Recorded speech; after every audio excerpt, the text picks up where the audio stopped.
What's going on, Team Nerd Herd fam? Thank you for joining us tonight. We are so excited to have you guys here on the show.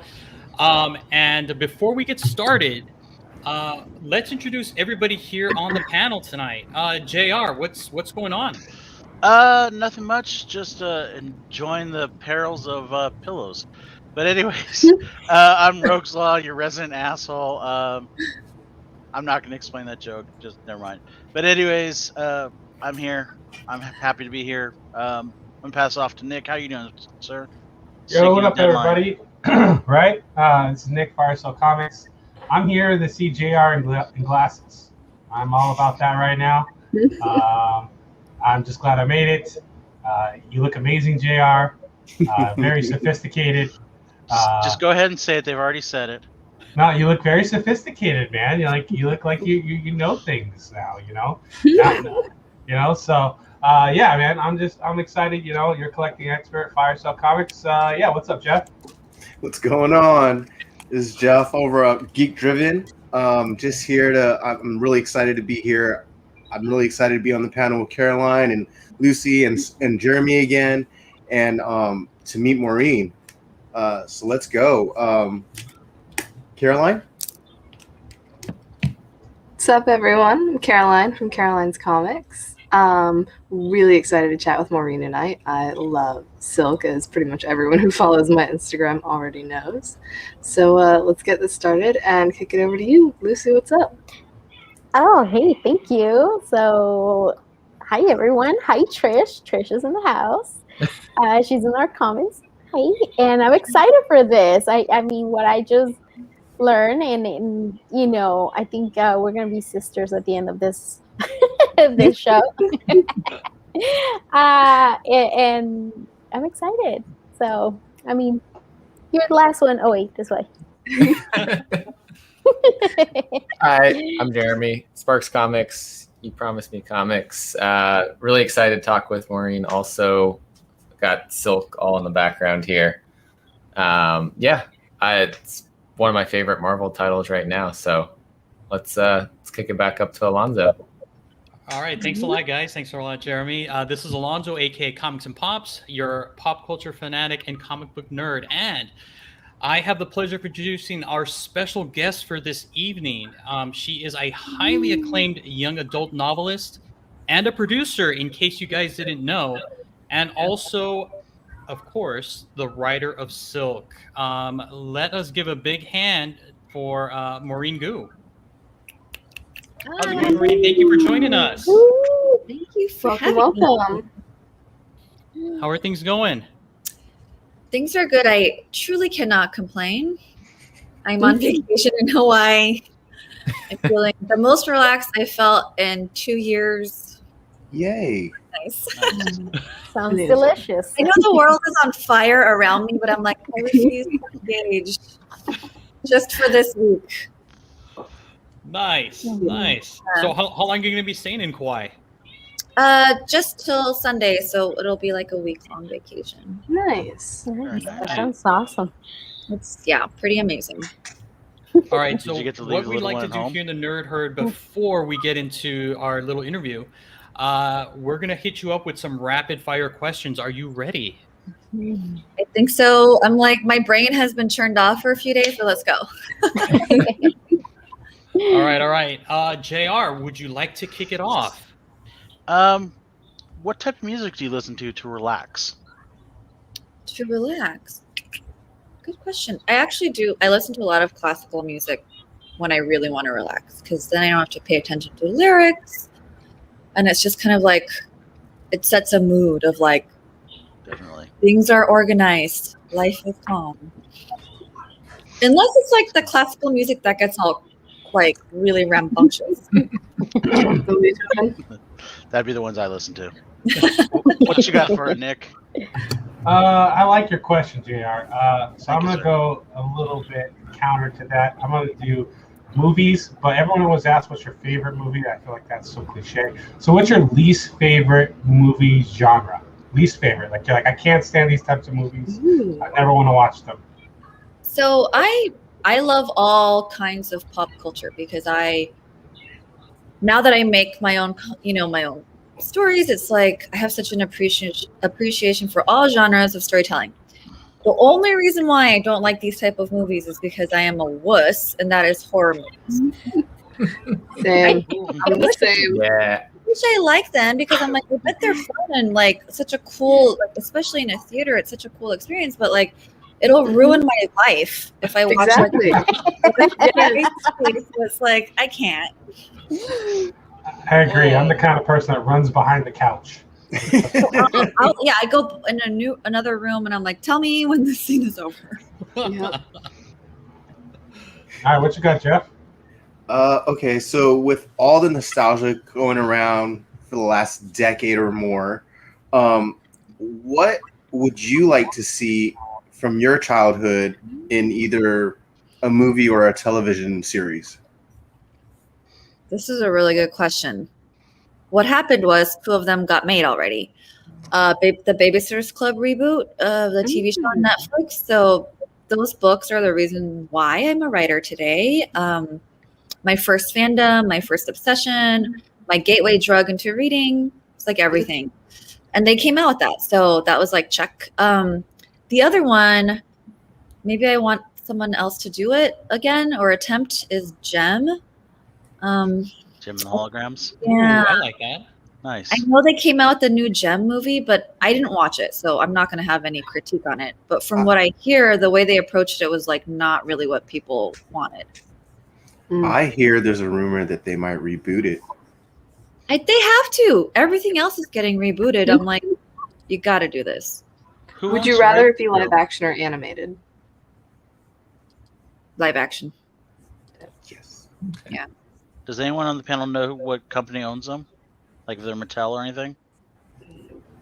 I guess. I think it's Mattel. I think it's one of those toy companies. Because Mattel, I know they're creating like their Mattel universe. Oh So God. you could theoretically get it in that.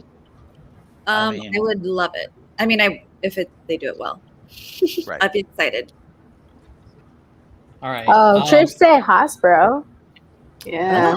Okay. Hasbro. That makes sense. Oh, Hasbro. Okay. Everyone is saying Gambit. Justice for Taylor Kittredge. All right, Alonzo, what you got? All right, Maureen, if you could have one superpower, what would it be? Strength, because I want to be able to just be strong and not be vulnerable to dumb, violent people in the world, and know that I can take care of other people if I need to. Nice. All right, Lucy, what do you got? Ooh, what's your favorite snack?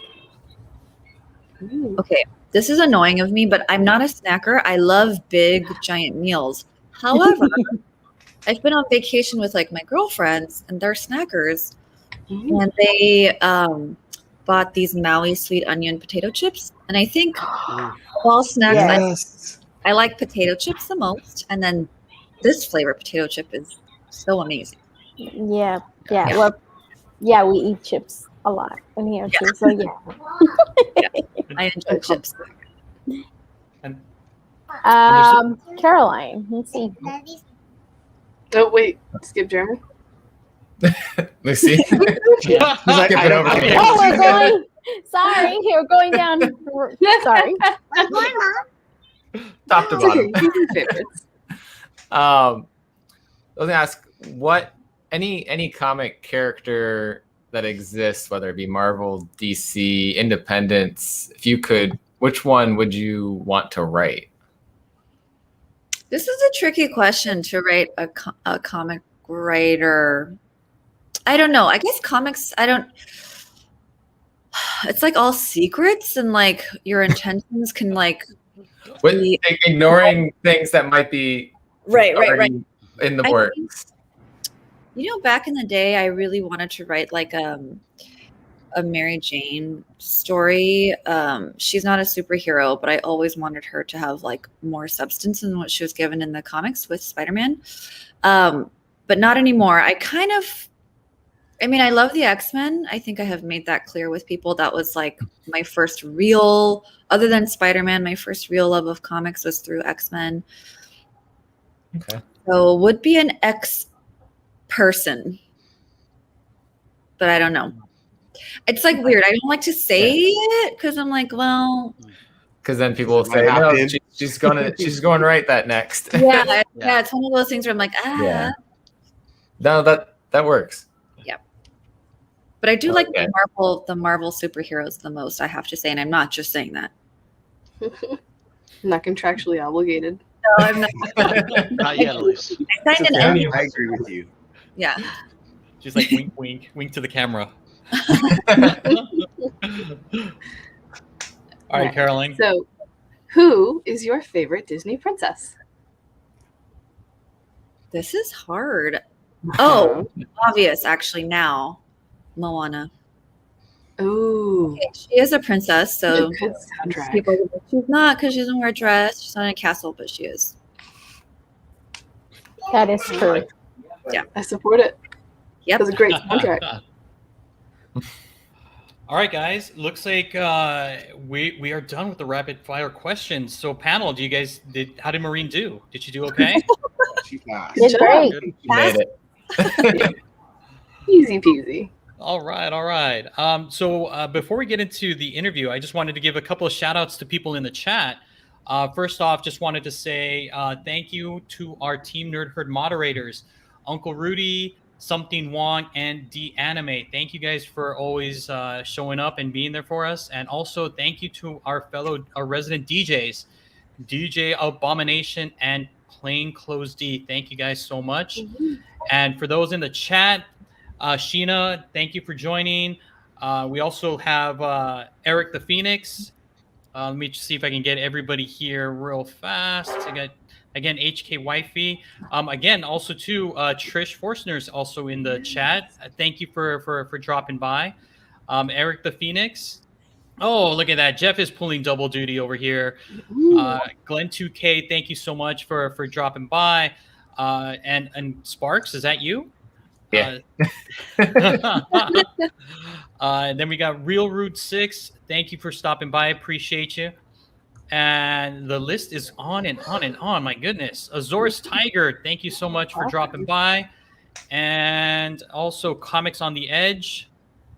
What is going on?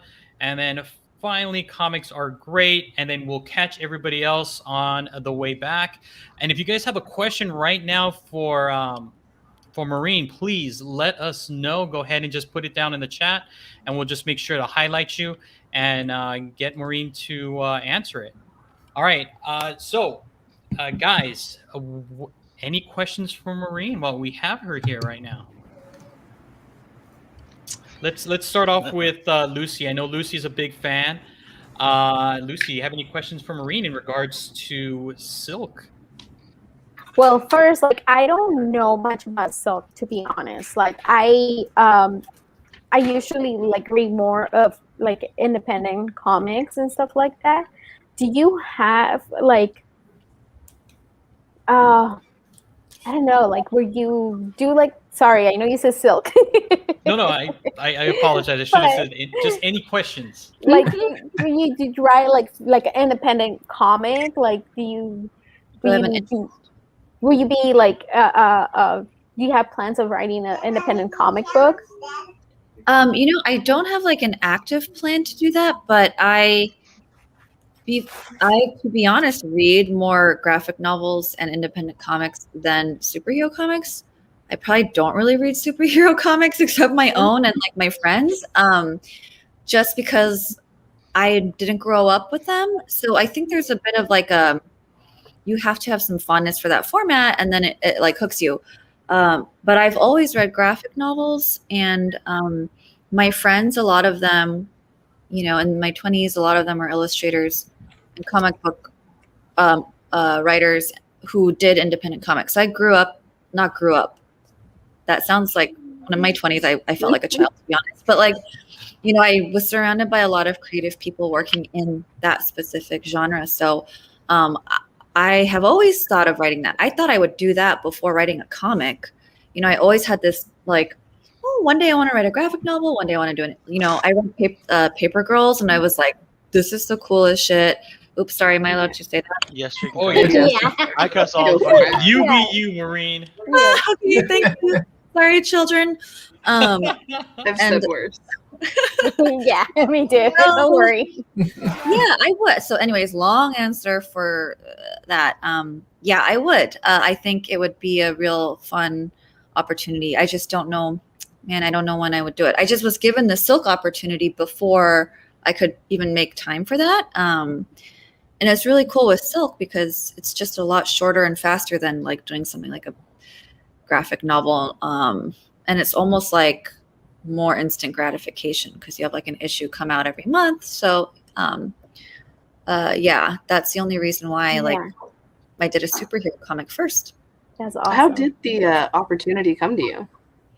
I was contacted by the editor at the time, Jake Thomas. He emailed me out of the blue, and it was through like, I don't have it anymore on my website, but like my contact form on my website. So I kind of didn't. I was like, who is this? It was like Marvel thing, and I'm like, okay. But then I read the email. I'm like, oh, I think maybe this is legitimate because it's a Marvel email address. And yeah, he said, yeah, I want to know if you are interested in opportunities in Marvel. I had no idea what it was because I was like, oh, is it a graphic novel? Or, you know, they even do like prose novels in the Marvel universe. Yeah. So I know a lot of YA authors who do that. So I thought, okay, and yeah, I'd be interested, you know, because I have an interest in Marvel comics. And then he said, okay, sign this NDA before I can tell you like what this is about. I was like, God, who? Okay. That's awesome. You're like, okay, so it really is legit. Yep. I sent the NDA to my agent, like, should I sign this? She's like, I guess. I'm like, okay. Oh my God. I guess. That's a great engine. The first time she's ever seen one, I was probably like, yeah, because she doesn't usually work with comics. So she was so confused too, like weird, but you know, it's Marvel, and I'm like, yeah, it's fine. They're not gonna like kill me. And so I found out about it, and it was an easy. Happened to be a time in my life when I wanted to take a break from writing novels, and I wanted to try new things, and so it was perfect. Awesome. Maurene, we have a question from the chat real quickly. Yes. From Kev's Collectibles. He wants to know, is there an artist that inspired you to write? I wonder if they mean like artist, like a literal artist that somehow inspires me as a creator, or like any kind of. I think they mean like creative artist. Creative artist. Okay, yeah. Like a writer.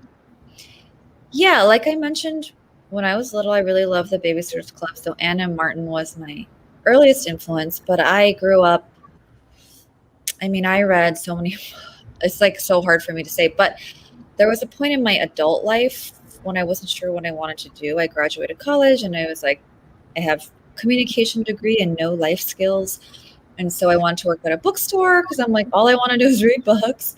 And I discovered David Sedaris' writing, and it immediately like made me want to be a writer.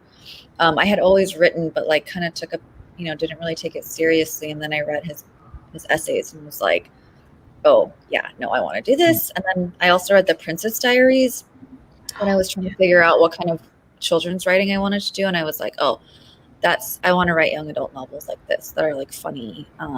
So those were like some pivot points, you know, where like writers directly influenced what I wanted to do. That's pretty cool. That is awesome. We also have one more comment or question in the chat before we get to Nick.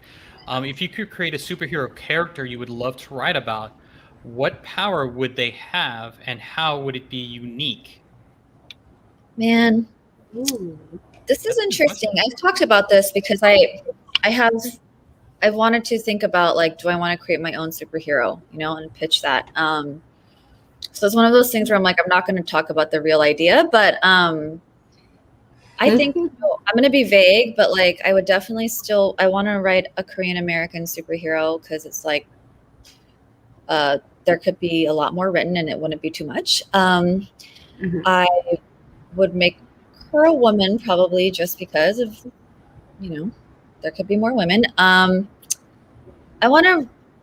So I have a short coming out in the Marvel Identities issue that's coming out. Yeah, there's a Silk short in there. And I touch on this with this issue. I'm going to give you guys a little hint. Nobody else knows, but it deals a lot with like anger. So I would love to have some kind of superhero thing that has to do with anger and how that could be a power used for good. Oh. Because women are told to like not be angry. Asian Americans are told not to be angry, just to like keep your head down, be good.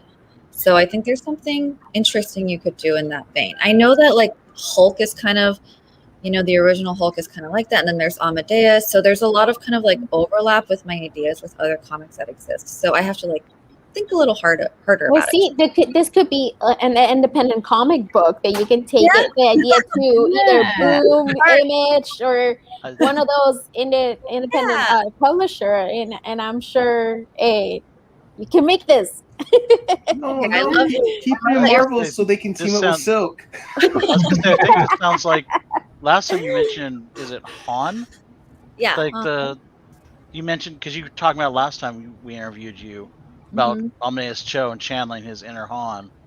So is it going to be kind of in that spirit, or just kind of nix that? It could be, for sure. But you guys should wait for this little short comic to come out. I think that might be a pick of the week coming up for somebody. Yeah. All right, Nick, go ahead, fire away. Well,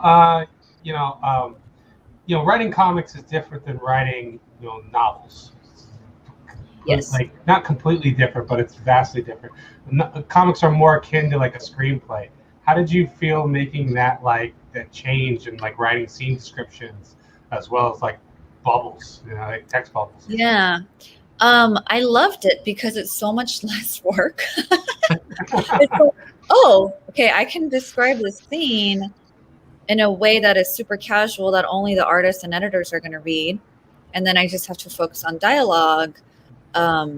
That's like the literal writing, right? But obviously you do have to think of the plot. You have to do the same amount of work as far as like, what's the story going to be, really. And that's the thing that was difficult for me. I was like, my YA novels are very like, they're realistic contemporary novels about like teenage girls living in California. Very like a world that I understand.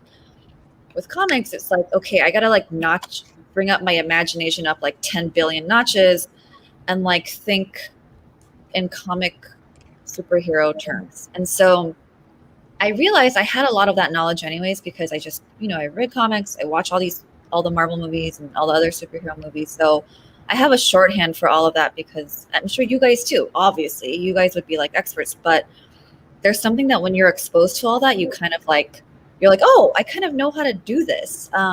However, I didn't make my stories that fun, I don't think. And so my editors came in like, okay, how about your villain instead of this whatever boring thing I thought of, like, they could have you thought of them having like a superpower too? And I'm like, oh, duh. Like I can go, the sky is the limit with like these comics.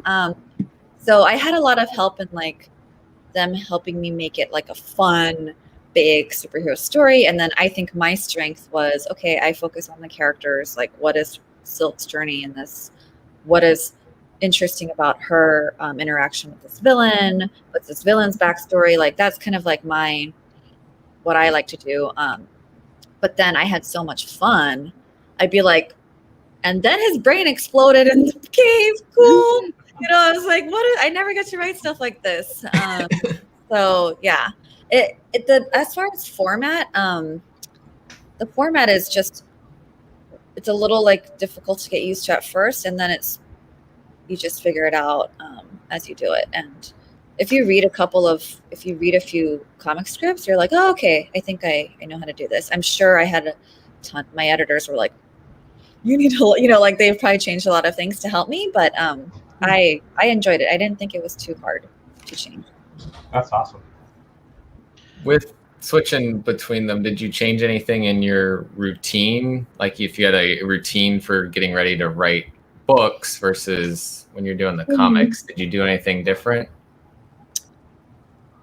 Yeah, because comics, I don't need to be so like focused, to be honest. Like it's almost like I mean I do, but the level of focus it takes for writing a book is like for me, like I have to like clear my space, my head, like know that I have endless hours ahead of me. With a comic, it's like, oh, I have 30 minutes to work on this. I could bang out a page really quickly. So it was a little more casual, but it's the same amount of like, it's just sitting at a computer and doing the work. And so I always have to have soundtracks when I write. And the best was writing comics. I'm like, ooh, so I like went into all the comics movies and played all the soundtracks. And I also wrote a lot of this to the Stranger Things soundtrack, even though Stranger Things is not a comic and totally different vibes from this. But that was a soundtrack that like for some reason really got me in like a kind of like a supernatural headspace.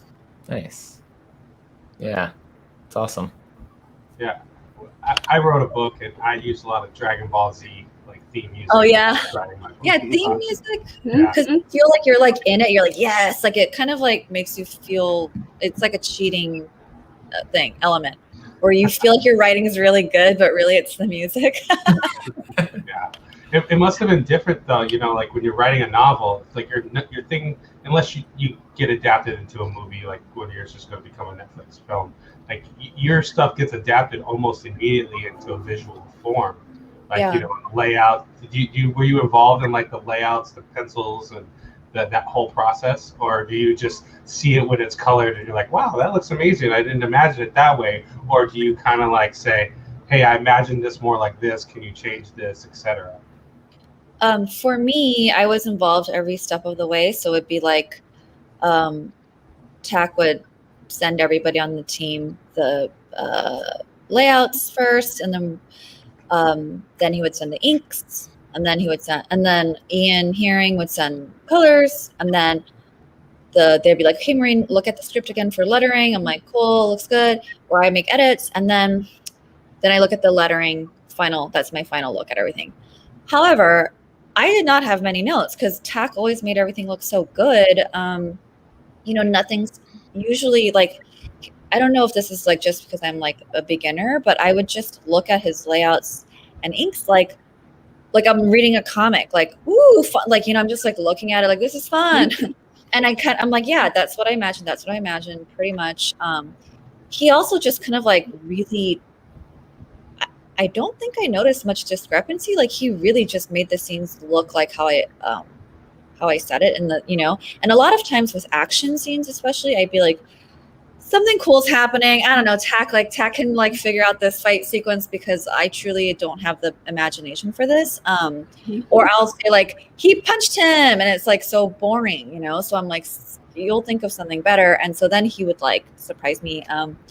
But yeah, honestly, I did not have many notes. The editors had like way more notes, like, oh, actually, can you make Silk look more angry in this shot or in this panel, or move this text bubble to this panel, consolidate this, they had a lot more notes like that. Every once in a while, I would have a note, and it was always something like, can we change Silk's outfit? Or like, Cindy's jacket should look like this. And they're like, okay, whatever. Totally not important. That stuff's important.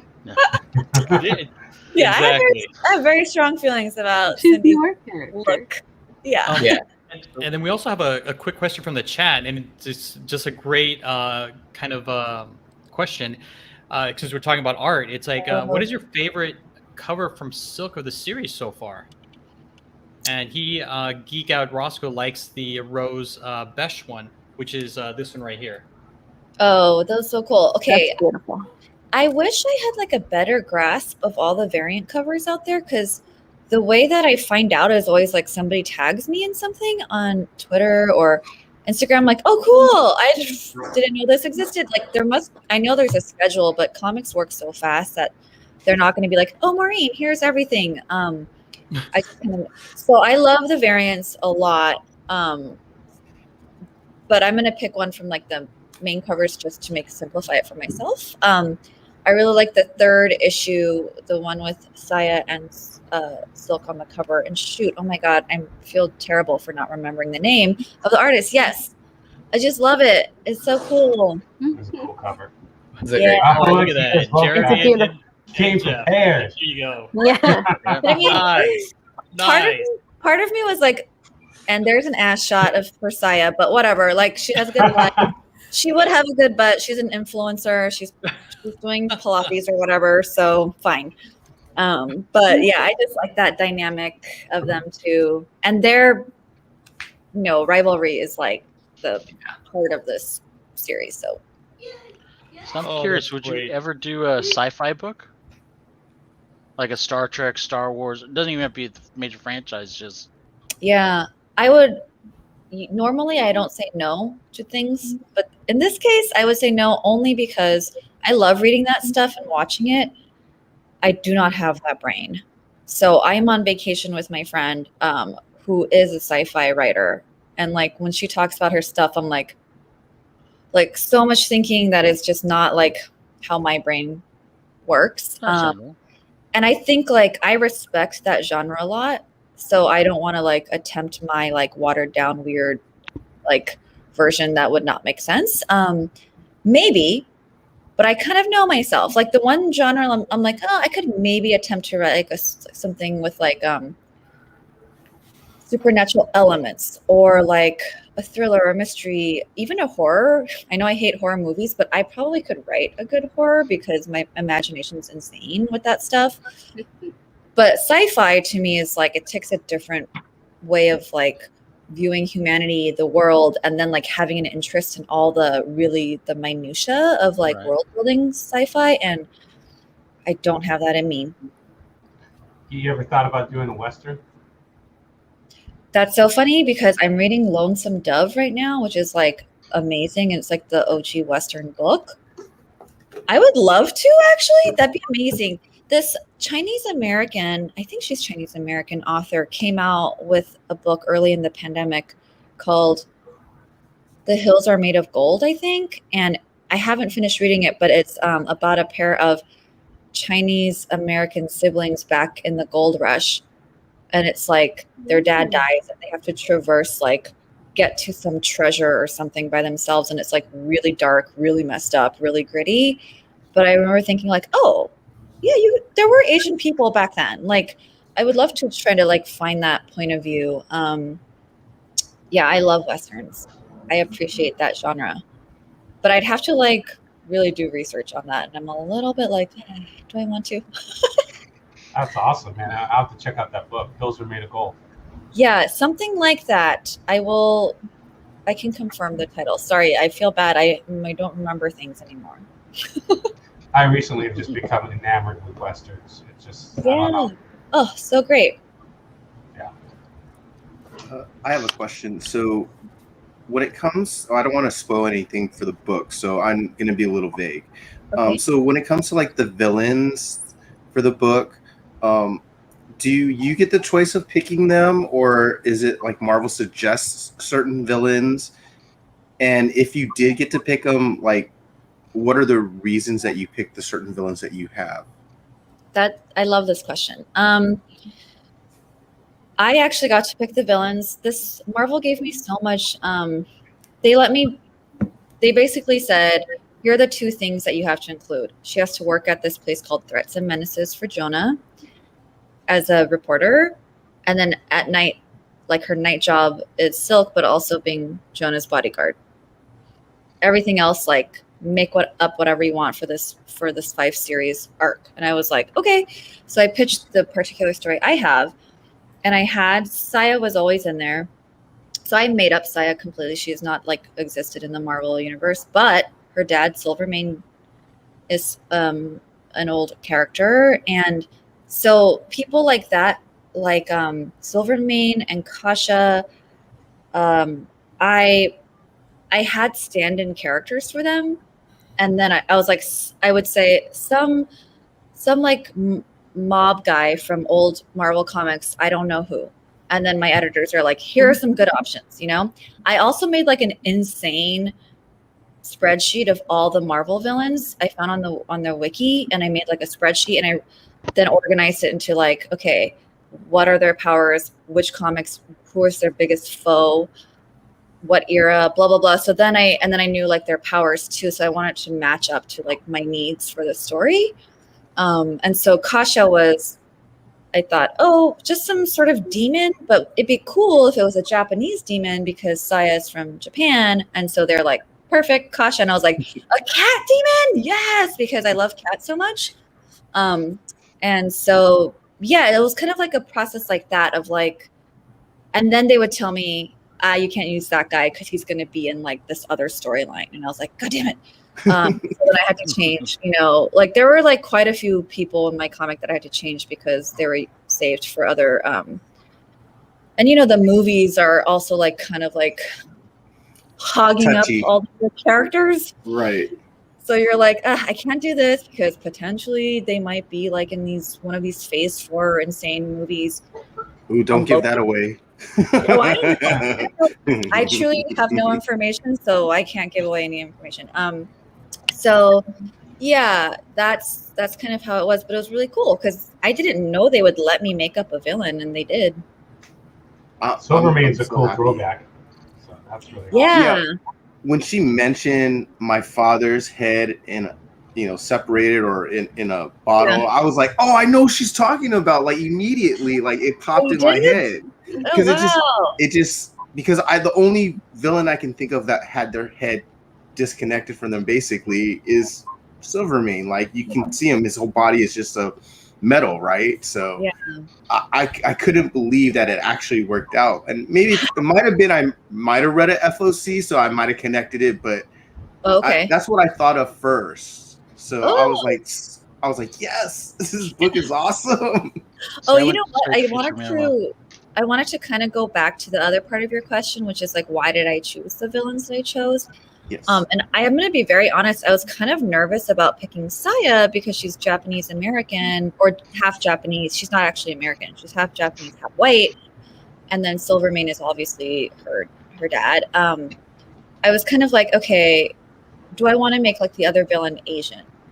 But then I was like, yeah, because that's awesome. Because I don't have to just write one Asian character, and I don't have to have every Asian person is like they're the best person.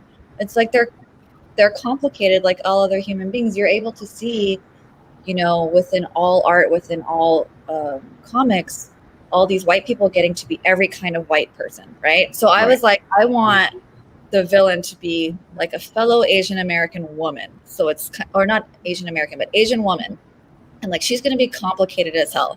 I'm going to give her that complexity and not make her like a flat bad guy. And so that's kind of why I was like, yeah, I want her to be Asian, and I want there to be this whole, and I picked Japan because Japan in the 80s, there was like so much comic stuff like that dealt with, you know, Japan was like this, like karate, like, you know, people were kind of obsessed with Japan in the 80s. So I thought it'd be kind of like a good reason for Silvermane to go travel there and then like have this affair. That's awesome. So cool. Yeah. So somebody asked if you read The Good Asian from Image Comics. I haven't. I've been picking that up. I haven't read it yet, but I know David Cho is going to do a cover for that one, and I'm so excited for that. Wow, really? That's so cool. It's a noir story. Oh. Yeah. Mm-hmm. There's so much cool stuff coming out now. It's really exciting. So many books. It's All right. So we are going to start the verses. Are you ready, Maurene? Yes, I think. All right. So this is amazing. This is our verses, and it's derived from our good friends Kong and Godzilla. So that's where we drew inspiration for this. So here we go. All right. So for you, which one would be an easier write? Would it be novels or a comic book? Easier for me to write? Yes. Okay, I think I mean, just the sheer amount of hours and time it would be comics. All right. And then next, okay, so Ugh. I think everybody knows that Spider-Man is your favorite character. I think even JR knows. Who was a better girlfriend? Was it Mary Jane or Gwen Stacy? Gwen. She's And more why? challenging. Wow. And she's more, Mary Jane. I mean, just look at Mary Jane's pose right there. It's like, I like. She could be more complex. I don't think she was given enough complexity. That's also Campbell. Yeah. Campbell does that. I mean, she looks great, but She's saying, "Come and get me," and the other one's like, "What are you looking at?" Yeah, exactly. So I'm always drawn to that bit of more attitude. I like it. All right. Also with Rogue, in your head, who embodied Rogue the best? Is it Rogue from the movies or Rogue from the animated series back in the 90s? Okay, this is hard because I actually really liked Anna Paquin's Rogue, but I don't think she was the cartoon. Yeah. Thank you. The real Rogue. But Anna did a good job. Right. I mean, I like the super powered cartoon Rogue better. I thought she was more like comic booky. Yes. I felt. Yes. Anna I Paquin like her was more angsty. voice. Her Yeah, voice, she's her a great accent. voice. Yeah. Yeah. Anna Paquin, I don't know. She's like British, and she constantly gets made to do Southern accents. I'm like, what's This happening? is true. Like True Blood. Yes, Yeah. True Blood. Which I love. I love that show. Yeah, me too. Even the chat's doing the same thing. They're like animated all day. That's great. Yes. Yes. It's kind of like the worst animated picture of her too. I'm like, what is Yeah, this? I was like, what I'm is this sorry. picture, I'm bro? sorry. I was like, is this fan art? What is this? I don't remember it being that bad. No, this is the 90s. Come on. No, Sorry, Rogue. it It wasn't doesn't get that bad. copyrighted. Yeah. Yeah. But it's also the hair too. Anna Paquin's hair was never right. No. Rogue's hair is supposed to be like fabulous and huge because she's Southern. Yeah. She Yeah. has no volume in that hair. Not at all. Yes. There's not Yeah. enough shugs either. I needed her to call people shugs more often. Okay. I'm dying at this next one. Okay, here we go. Rescue Rangers was your favorite cartoon back in the 80s/90s. Chip or Dale, and why? Okay. Here's the thing. Have you guys seen the meme that shows these two next to photos of Indiana Jones and And Tom Magnum Selleck. PI? Yes. And they're like, how did we never notice this? So it I influenced me because you did? I never did. I never put two and two together. I love Indiana Jones, right? But on the show, the enjoyment came from Dale. Hell yeah. Yes. He really kept things enjoyable. Yes. Because you didn't know what he was I going to do agree next. with you. Yes. Yes. He's like the lovable loser. Yes. I don't know if he was a loser. Yeah, No, that was just But he was clumsy. He was clumsy. Always mess things He up was a little bit. Clumsy lovable idiot. buffoon more I so, kind more of or less. assumed he was drunk, like as I got older. His nose is red. Oh gosh, Yeah, you might be right. red nose and like, hooded eyes. Like he looks a little tired. I was just gonna Okay, say, He's I was probably gonna not say he's drunk, he's kind of probably like me. stoned. That's true. Yeah. He's probably Maybe stoned. stone. You're I like killing that my more. childhood here. I know. I love his aloha energy with that Hawaii shirt. You know. Yes. Yeah. Yes. He's got vacation vibes. Now I see a drunk Dale. Oh, You know what? Now I'm seeing a drunk tale. Shame on you, Jeff. He's got my ties, huh? But does anyone else want to see Owen Wilson play Chip or play Dale? Damn. I Yes. could just see Yes. that. Yes. Oh my God. Oh, They are yes. the live action Rescue Rangers. We're like, we're gonna reboot everything, including these chipmunks. I know.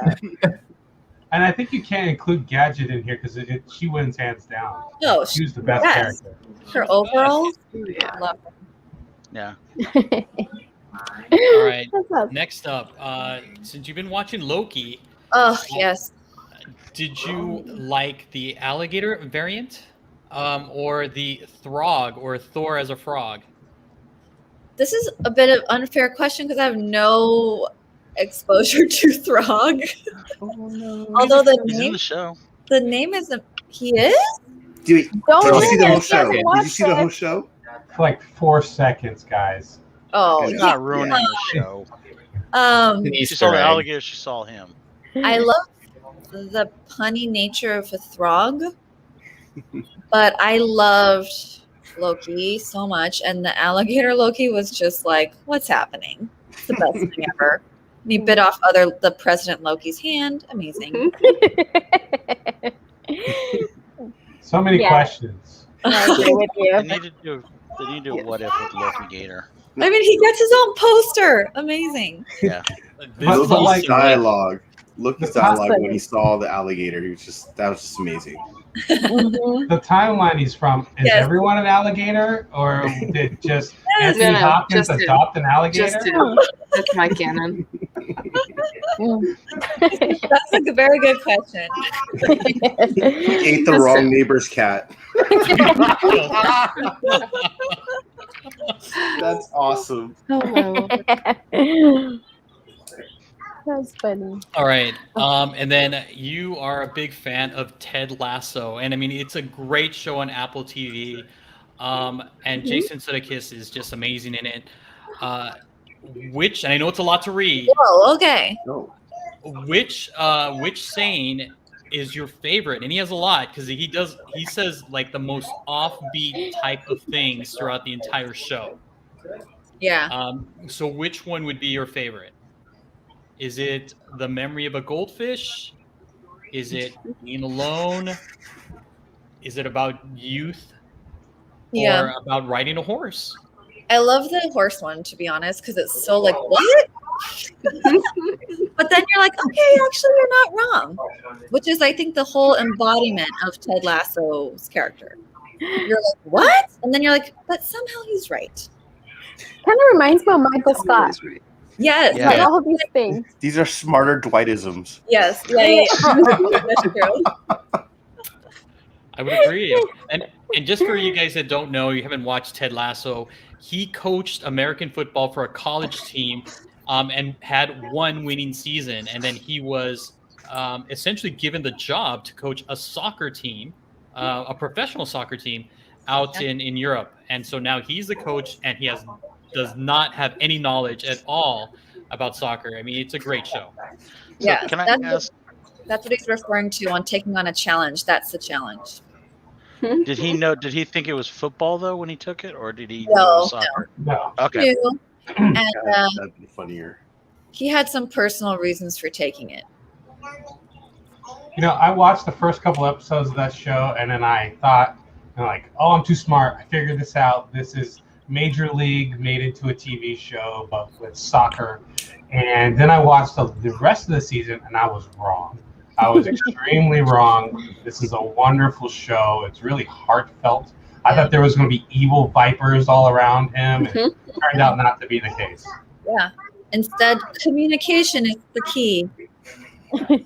That's literally what the show is about. It's really an empathy. It's very lovely. And I've really always heard things really fun too. Yeah, it's definitely a feel-good show, and it's only 30 minutes. I mean, it's perfect, bite-sized. Oh, I like Didn't you win an I need Emmy? to watch it. Yeah, well, they're all nominated for Emmys. Like this show just swept all the Emmy nominations. Oh wow. Nice. Definitely have to check it out. Apple Yeah. TV's making a case for your money. Mhm. Yeah. Mhm. All right. And then Sound of Music. And I know a lot of us are fans of this movie. I mean, Julie Andrews, unbelievable. Queen. So which song is your favorite?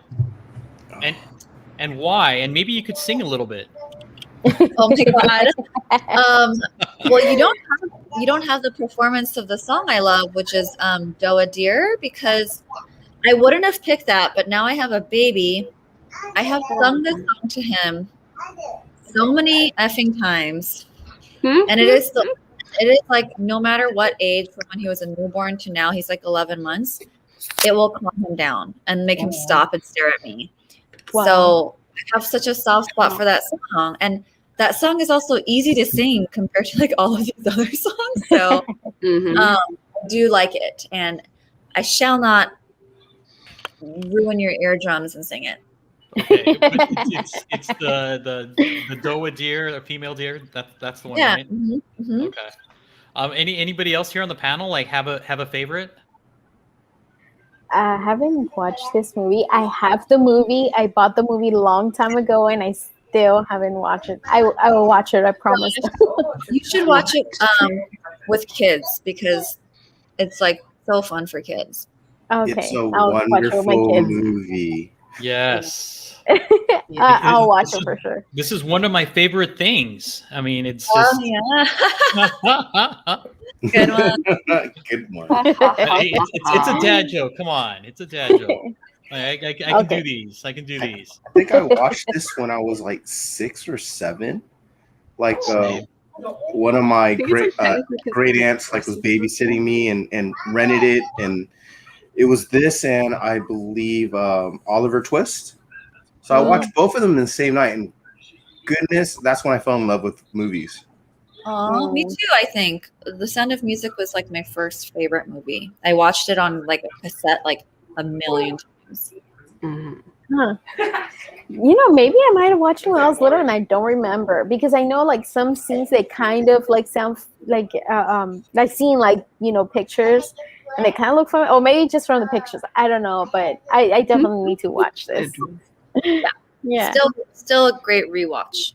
It's a very good movie. I'll watch it with my kids for sure. I love this. Amazing. Oh, way to go, Ian. Oh, Lord. I know. Oh, my goodness. All right. So, in case people don't know, and Maureen, you can probably get into this a little bit more. Your husband directed and wrote the movie Wish Dragon for Netflix. Wow. Which upcoming movie from your husband are you more excited about? Is it the K-pop Demon Hunters or Wish Dragon 2? Okay, you can't make me choose this one. Because they're his babies. I had a knee-jerk reaction to K-pop Demon Hunters. I'm like, yes. Yes, right? Yes. I love The K-pop. We love K-pop. Oh, you do? Yeah, it's I'm gonna a sucker be with so anything with fun. dragons. Amazing. So cool. And then Wish Dragon 2, I actually God, I'm like, I don't even know if people know, but like what I know about the story in Wish Dragon 2, I love it so much. I'm really biased in both these pieces. So I'm just gonna say it is a draw. That's a good Smart fair. choice. That's fair. Okay, That's that's fair. fair. That's fair. Okay, I have a question though. For Wish Dragon, is Bobby Lee coming back for that one? I have no idea. I hope so. I hope I there's love a big- Bobby Lee. So. Wait, Bobby Lee voices in Wish Dragon? Yeah. Yeah, he's one of the little goons, the bad guys. Oh my god, I have to watch The this. little short guy. And he's, you know, Chris, my husband, said he's like the nicest guy. Oh, So Yes. like his persona is kind of crazy. Yes. But he's actually just very like, I mean, Chris had a good time with everybody, but he said Bobby was so respectful and like nice and just like the calmest dude. Oh my Wait till God, you get makes to my know heart him. so Wait till you happy. get to know him. I listen to, me and my husband, we listen to his podcast. He has 2 podcasts and I listen to both of them.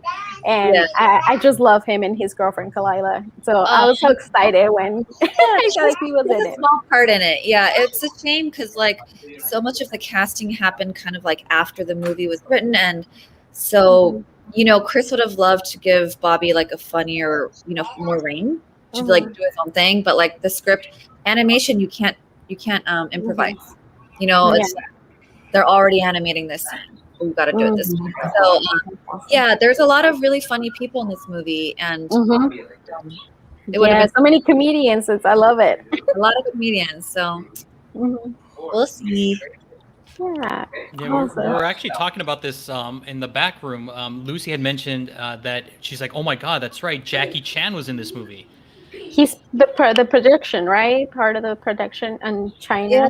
So he produced this, and he is the voice of the dragon in the Mandarin version.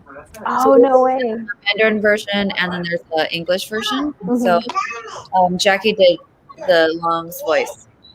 Oh my God! Now I have to watch it in Mandarin then, because Yeah. Again. like we love Jackie Chan. My husband loves Jackie He's Chan, the so best. we have to watch it then. And Yeah. also, And Mandarin is not he speaks Cantonese mainly, so he had to like really work to do the Mandarin voice.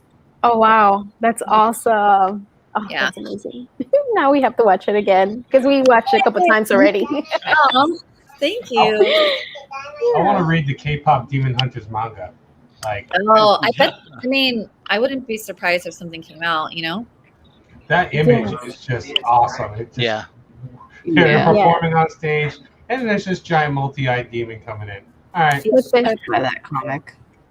Demon K-pop. I'm telling my husband, I was just telling them before we started that we love K-pop, and I'm like showing my husband the poster right there because we listen to, most whatever we listen, it's all K-pop. Oh my So gosh. Yeah, you'll have to see this. that's awesome. I can't wait. And kind of speaking about K-pop, we have the boys of BTS here. Maurene, who's your favorite and why? It's V, who's right there on the bottom left. Yeah, right there. Thank I you love for pointing that out because I had no idea who any of them were. Hey, Well, let but me tell Maureen you. and Lucy did. Damn it. Yeah, V, he's got so much sass. And he's like the smallest one, I think, in the group, but has such big energy. He is a really great dancer. Obviously, he's cute. I love him. And right now, he currently has a perm for no reason. They're all so pretty, aren't they? All of them. Okay. They're all Yes, pretty. They're And all pretty. they're What wonderful boys. what other K-pop band do you like? I also really like Blackpink and Red Velvet. Yes, Red Velvet. Ooh, Red Velvet girl. We love it. I love EXO. EXO and Mama Moo. I don't really like other boy bands as much as BTS. So I listen Really? to mostly the girl bands and then BTS. Oh well, me and Trish from Stray Dog. Look at her. We've been Oh my talking. gosh. I was just when they show me this, we've been talking about K-pop all day today because she just found out that I love K-pop, and we've been sharing. Like I sent her my playlist and telling her about Jackson Wang and GOT7. I'm like, you have to listen to it. Yeah. Podcast live contains multitudes, you guys. Yeah. But yeah, like Shine. Yeah, there's so many bands out there that a lot of people don't know because K-pop is kind of new in the States, Yeah. So me and her were being sharing. I'm glad you guys like it. Oh yeah. My kids, I don't think my son especially, I don't think he knows. But all he knows is K-pop, I think. Yeah, my son was born on the day that Dynamite came out, and so that song is burned into his memory. Right. I'm sure. Oh, that's awesome. So he's gonna have like a Pavlovian response when he's an adult. Yeah, we've been we found BTS. Well, my husband found it. My husband's the one who always finds the music.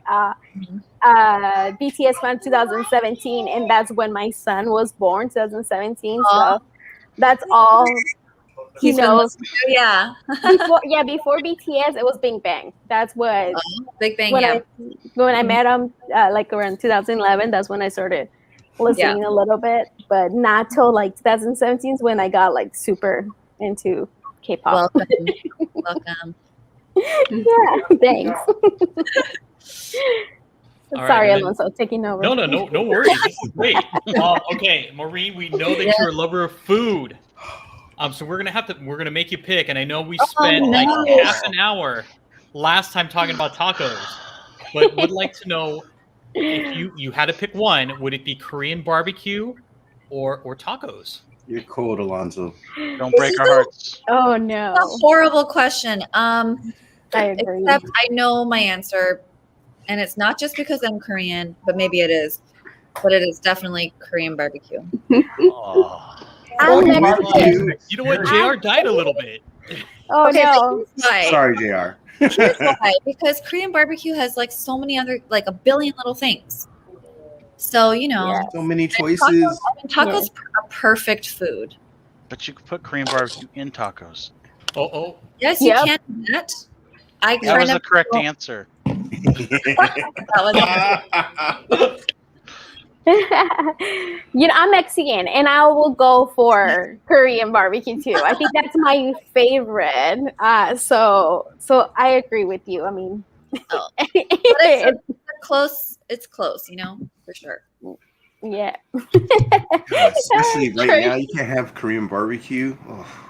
No, Oh, so good. I mean, not like the way that, sitting down and making Yeah. cooking and everything. Oh yeah. Hopefully soon. I mean, I did it a couple times when, you know, everyone was vaccinated and things were going okay. I went out for Korean barbecue a few times. So, Ooh, Well, I man. don't know if you heard, because you're in California too, right, Maureen? yeah. Did you hear we're all masking up? I mean, I know LA was anyway, but the whole state's masking up again. Again. I'm not surprised. Yeah, Yeah. not surprised. Ooh, the cheesy corn. Hell I yeah. spent all this money Yep. on these comic book masks, so I might as well wear them. Yeah. There you go. That's true. I mean, you know, I think it's going to ebb and flow like this for a while. So we just have to kind of be flexible. Yeah. Yep. Where in part in California are you at? I am from LA and that's where I'm living right now. Oh, okay. Wait, then you have, I don't know if you have tried this place. What's the name of the place we went by when we went to Long Beach? Torrance? Oh, it's in Torrance. What's it called? Paul Said. Oh, no. I Oh don't my Torrance God, for- it's so good. If you have to try. They cook, it's mostly, they focus mostly on, what is it called? Pork belly. Mm. And well, I have beef too, yeah. But they bring you a rag, and then they just cook it for you. And then they give you a like a soup, a ramen. So and then they're oh my God, it's so good. You have to go. Yeah. Okay. But it's in Torrance. Yeah. Sold. Yep. Killing You have me. to try it. So good. I still Sorry, wait for guys. food at the end of this, Alonzo. Yeah. If you did it at the start, we wouldn't have got through the rest of it. Yes. I know. Okay. So Maureen, this is just kind of for everybody. If you could go back to any time and any place, which writer would you sit down and visit and chat with, and why? Wow.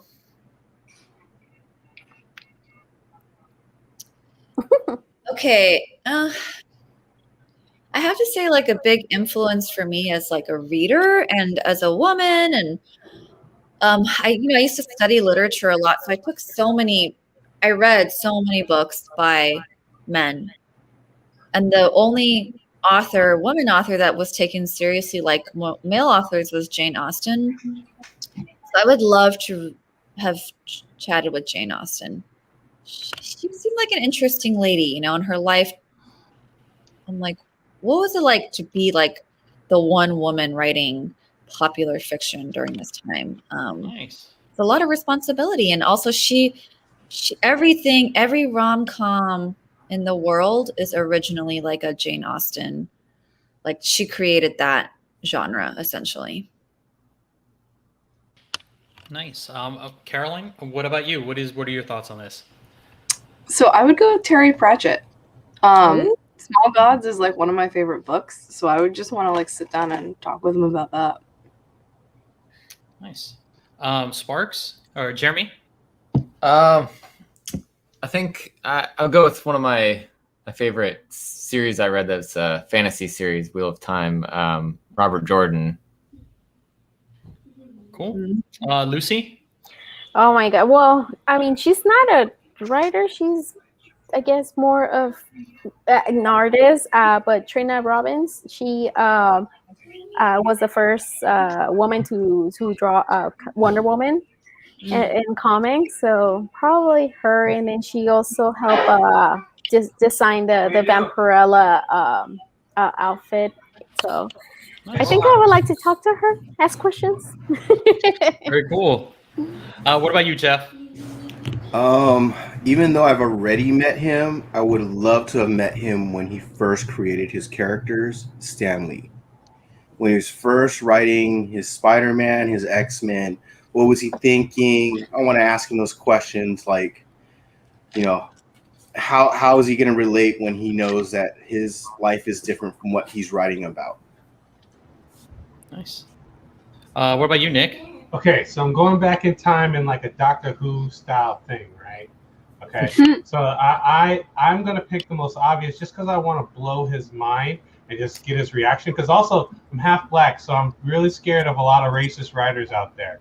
So I wouldn't want to visit like the Twains, Mark Twain, the Twains and that kind of stuff, right? But like William Shakespeare, I want to go back in time and blow his mind and just go, hey, you're going to be the most influential writer in the history of writing, and just see his reaction and probably not understand what he says because I think he spoke like, I don't know, maybe French or something, I don't know, but yeah, I think that would be kind of cool. Just kind of be Doctor Who. I'm more into the fact of like blowing someone's mind, as opposed to like satisfying my own satisfaction. I guess that is my satisfaction of seeing someone be freaked out. So yeah. What about you, JR? So I may get shit for this one because it's not really a writer of words, but more music. John Lennon. I'd like to go back and pick his mind and kind of go back to, warn him of Yoko or of the shooting. Of shooting, man. Two different ones. Oh my god! Instead of both. I would love to go and just talk to him. I kind of want to see him during the Yoko times because it was such a different from how he was during the boy band era with Beatles and then the drug age. But now you got the peace, love, and all that stuff. I kind of want to see him during that time. Okay. And for me, it would be Tolkien. The Hobbit was the first book I read, not using Cliff Notes in elementary school. And I read it from cover to cover, and then saw the animated movie, and I was just like, oh my god, this is amazing. I just want to let him know that, his writing really helped me, like, really enjoy books and enjoy the stories that can come out of it. And it really, again, made me want to read more. So I wanted just to kind of thank him and then just kind of say, how did you come up with all of this? I mean, this is just like, it's nuts. Yeah, he really started all of that, that fantasy genre. All right. And Maureen, you want to tell us about some things that are coming up? Yeah, I mean, I guess. I'm like, how much can I tell? As much as you can. Have you signed an NDA for any of this? No.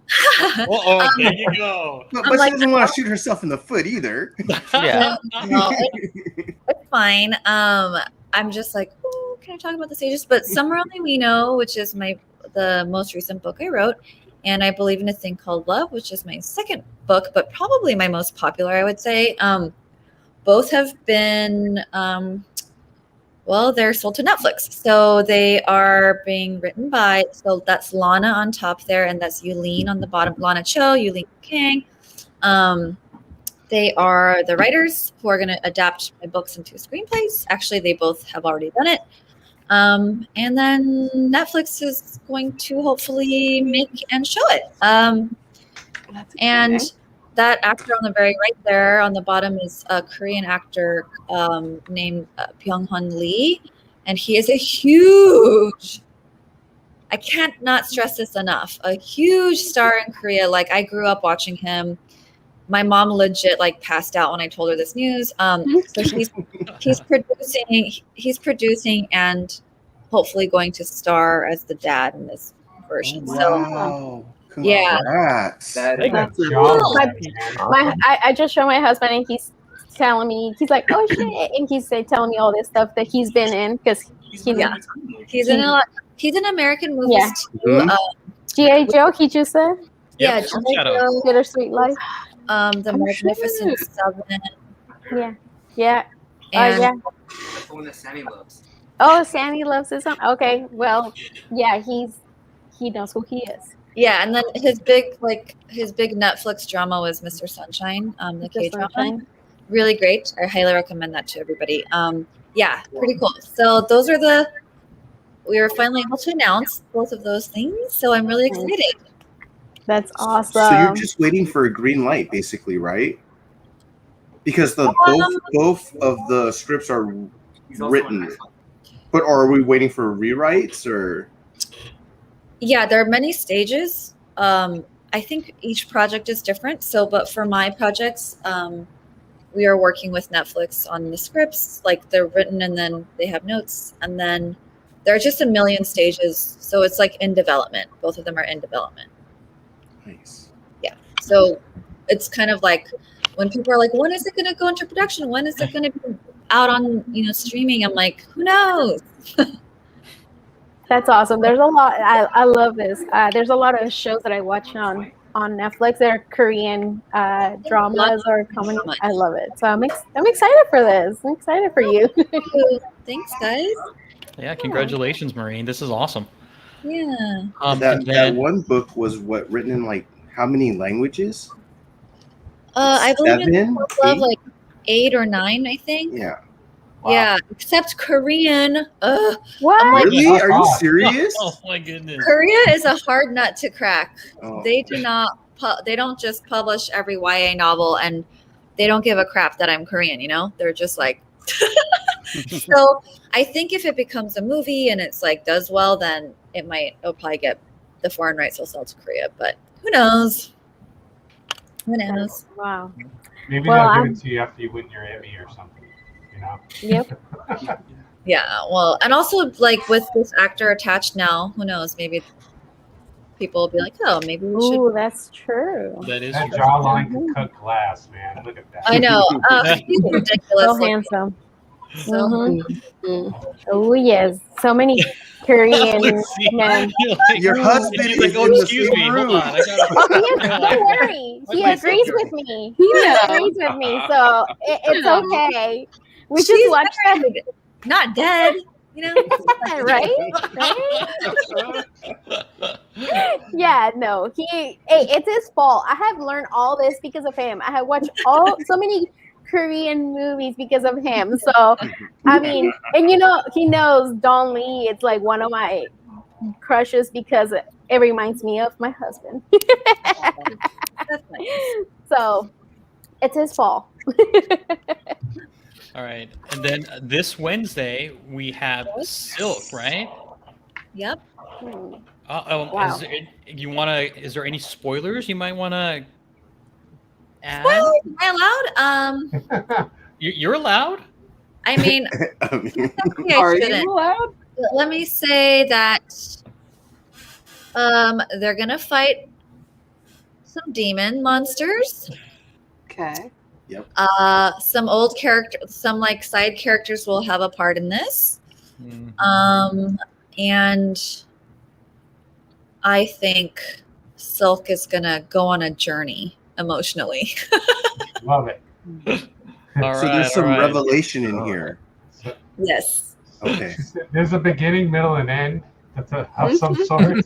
And there's some great art and dialogue in Yes, the middle. there's a Is beginning. it? Silk is in the comic.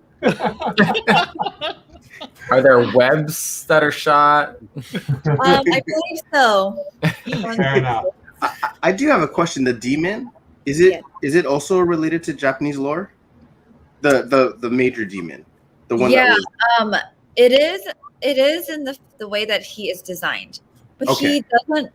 You're not going to get a big story on him because he's Okay. kind of just serving a purpose.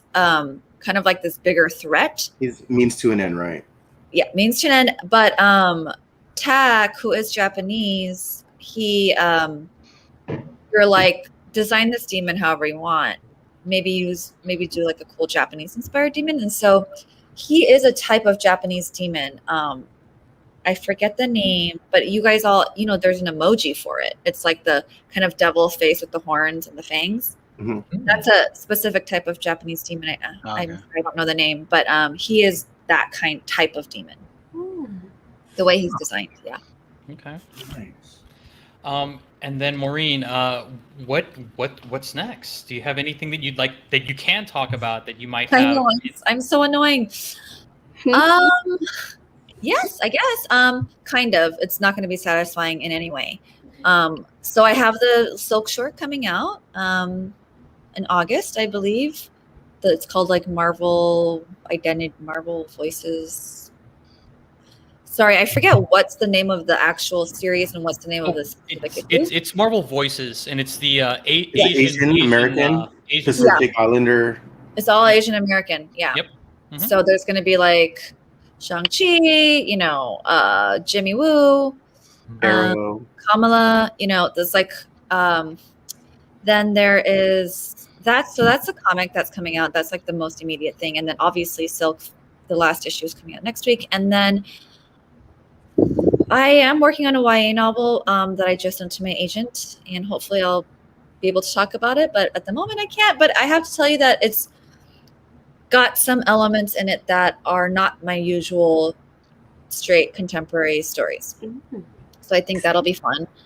And then the other thing I'm working on that I can't really give details on, but I can just say that I'm working on it is I'm writing a movie for Sony Picture Animation.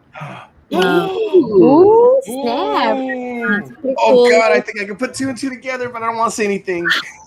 No, it's not related. Okay. It's not related to any of the Spider-Verse stuff. Darn. It is the same studio, which is cool. It's not at all related. But it is Asian. Yes. I'm like, can I say that? And yeah, that is, and it's in development right now with Sony, so we'll see where it goes. Nice. Oh my God! Can't wait. Wow. Look at Trish. She's all has like, writing a movie always been like one of your goals, or is that just something that's happening and you're like, yeah? It was one of my goals. So kind of like comics, where it was like, books are kind of my bread and butter and what I love the most, probably what I'm best at the moment. But I'm always like, okay, I want to try other things, like there's just so much cool art out there. And I really love movies. I love TV. I love comics. I love so many different mediums of storytelling. And the more you write, the more you flex, you just become more confident about like your skills. And so I feel like I'm at a point in my career where I feel like, yeah, like I am down to tackle all these new challenges. And I feel really lucky to have the opportunities to do them. You ever think you're going to end up in the director's chair? Ooh. Do you want to? I kind of don't want to. I watched my husband do it, and I was like, that is a lot of work. And I am a collaborative person. I am also kind of like a natural manager type person. I used to be a project manager. I kind of like working with a lot of people and finding out what people are good at and putting things together. But it's a lot more fun for me to do the writing instead. So we'll see. Never say never. Who knows? Maybe something cool will come along where I'm like, I would love to direct that for some reason. Cool. Thanks for answering the questions. Very cool. Thanks a lot, Maureen. And Jeremy or Caroline, what do you guys got going on? Monday. Giveaway. Yes. Monday, 9 Eastern, which I think should be after you guys do the Monday anime show.